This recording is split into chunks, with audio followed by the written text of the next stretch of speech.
बोलो श्री कृष्ण भगवान की जय हो। श्रीमद् भागवत महापुराण की जय। श्रीमद् भागवत महापुराण में 23वां अध्याय अनु ध्रुव गुण दुर्वासु और यदु वंश का वर्णन। श्री सुखदेव जी ने कहा, परीक्षित, ययाति नंदन अनु के 3 पुत्र हुए, जिनके नाम सभा, नर, चाचू और परोक्ष हुए।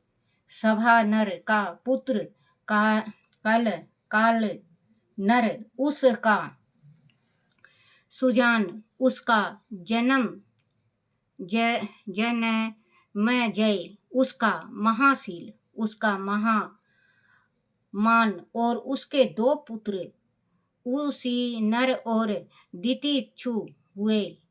उसी नर के 4 पुत्र शिबु, वन, सम्मी और दक्ष हुए। शिबु के 4 पुत्र विषादर्भ, सुरवीर, मद्रा और केकय हुए। तितिक्षु के रुद्र, रूस, द्रस्थ, उसके हेम, उसके सुतपा, उसके बलि नाम के पुत्र हुए। राजा बलि की धर्म पत्नी के गर्भ से दीर्घतमा मुनि ने 6 पुत्र अंग, वंग, कलिंग, सुहा, पुंड्रु और आंध्र उत्पन्न किए। इन लोगों ने अपने अपने नाम से पूर्व दिशा में 6 देश, बंगाल देश, पूर्व दिशा में 6 देश, अंग देश, बाग देश, कलिंग जनपद, सुहा देश, पुंड्रो देश और आंध्र देश बनाए और वहां पर अपने राज स्थापित किए। अंग का पुत्र खान पान था, उसका दिविरथ, उसका धर्मरथ, उसका चित्ररथ था। वह चित्ररथ रोम पद के नाम से प्रसिद्ध था। उसके मित्र अयोध्यापति दशरथ थे। रोमापद को कोई संतान नहीं थी, इसीलिए महाराजा दशरथ ने अपनी शांता नाम की कन्या, शांता, देखो बच्चों, दशरथ का कहीं नाम नहीं आता कि उनकी कन्या नहीं है। 4 पुत्र आता है, हम पढ़ते भी हैं, रामायण भी पढ़ते हैं।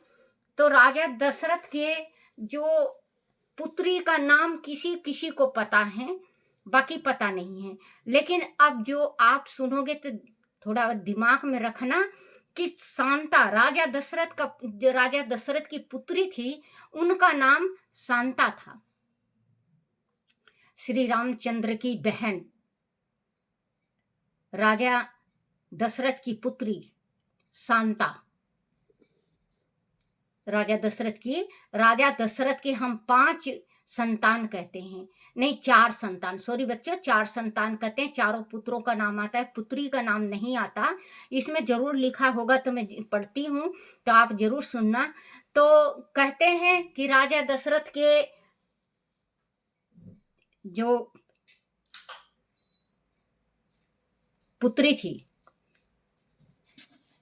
रोमापद को कोई संतान नहीं थी, इसीलिए महाराज दशरथ ने अपनी शांता नाम की कन्या उन्हें गोद दे दी थी।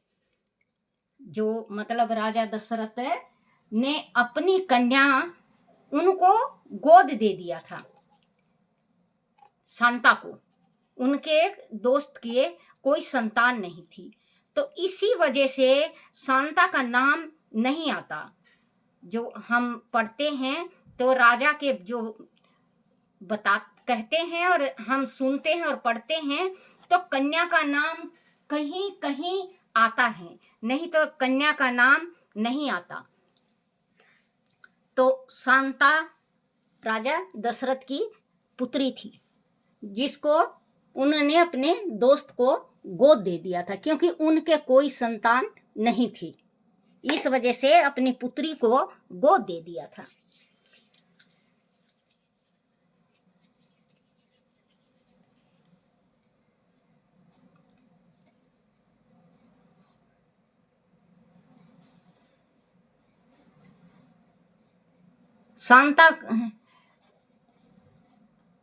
संतान नहीं थी, इसलिए महाराजा दशरथ ने अपनी शांता नाम की कन्या उन्हें गोद दे दी थी। शांता का विवाह ऋषि श्रृंगी मुनि से हुआ था।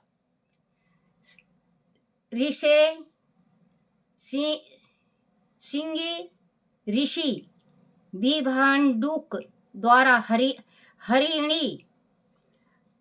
हिरणी के गर्भ से उत्पन्न हुए थे।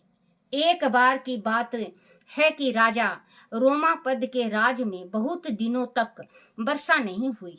तब गणिकाएं अपने नृत्य और संगीत से रिझाकर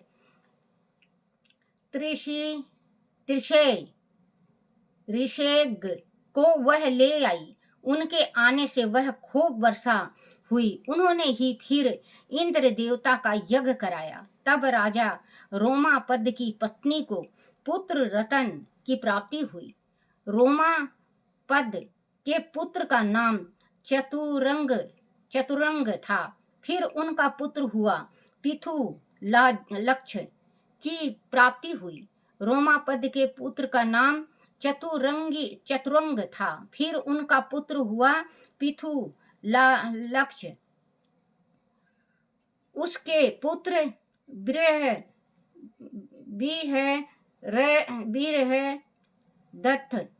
बृहदत्त कर्मों और बृहदत्त भानु हुए। बृहदत्त का पुत्र नमना हुआ और बृहनमना का पुत्र हुआ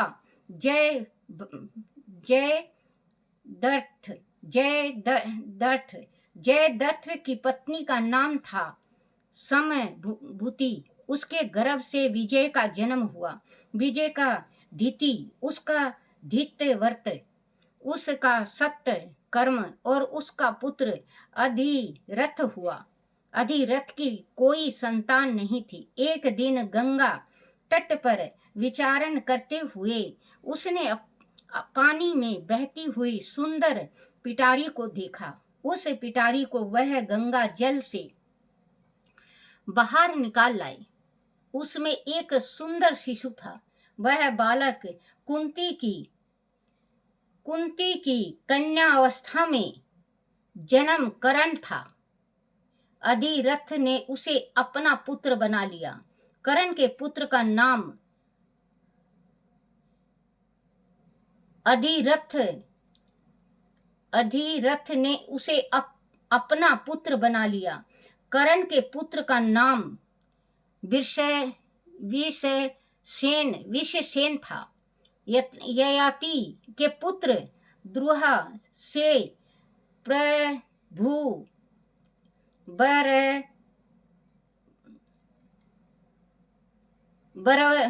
भू का जन्म हुआ और उसका पुत्र सेतु हुआ। उसका अरवंद, उसका गंधार, उसका धर्म, उसका धित, उसका दुर्मना, उसका प्रचेता और प्रचेता के 100 पुत्र हुए। वह उत्तर दिशा में मलेच्छों के राजा हुए। यति के पुत्र तुर्वसु का पुत्र वहीन हुआ। उसका भरग, उसका भानुमान, उसका त्रिभानु, उसका उदार बुद्धि करनधाम हुआ और उसका मारुत हुआ। मारुत संतानहीन था, इसीलिए उसने पूर्ववंशी दुष्यंत को अपना पुत्र बना लिया था, परंतु दुष्यंत वह टिक नहीं सके और राज की लालसा में फिर से अपने वंश में चले गए। परीक्षित ययति के बड़े पुत्र महाराजा यदु का वंश परम पवित्र और समय सत्य पापों को नष्ट करने वाला है। इस पापों को नष्ट करने वाला है। इस वंश में स्वयं भगवान श्री कृष्ण ने मनुष्य रूप में जन्म लिया। यदु के 4 पुत्र थे, सहस्त्रजित, क्रोष्टा, नल और रिपु। सहस्त्रजित का पुत्र सत्यजित था। उसके 3 पुत्र महा है, वेहु है और हे हुए। हे का धर्म, उनका नेत्र, उसका कुंती, उसका सोह निजी, उसका महिषामान, उसका भद्रसेन। और भद्रसेन के 2 पुत्र दूरमद और धनक हुए। धनक के 4 पुत्र कृतिवीर, कृतगिन, कृतवर्मा और कृतोजा हुए। कृतिवीर का पुत्र अर्जुन था। वह 7 द्वीपों का एक छात्र सम्राट था। उसने भगवान के अंश अवतार श्री दत्तात्रेय जी से योग विद्या और कितनी ही सिद्धियां प्राप्त की थी। वास्तव में यज्ञ, दान, तपस्या, योग, सहस्त्र यज्ञ, पराक्रम और विजय आदि गुणों में कोई भी सम्राट अर्जुन की बराबरी नहीं कर सकता। वह राजा 85,000 वर्ष तक अपनी 6 इंद्रियों के द्वारा अक्षय विषयों का भोग करता रहा। इस बीच ना तो उसके शरीर का क्षण हुआ और ना कभी उसे अपने धन नाश की चिंता हुई। उसका ऐसा प्रभाव था कि उसके स्मरण मात्र से दूसरों का खोया हुआ सामान भी मिल जाता था। उसके हजारों पुत्र में से केवल 5 पुत्र ही जीवित रहे। शेष परशुराम की क्रोध अग्नि में भस्म हो गए। बचे हुए 5 पुत्र जय ध्वज, सूरसेन, विषभ, मधु और अर्जित थे।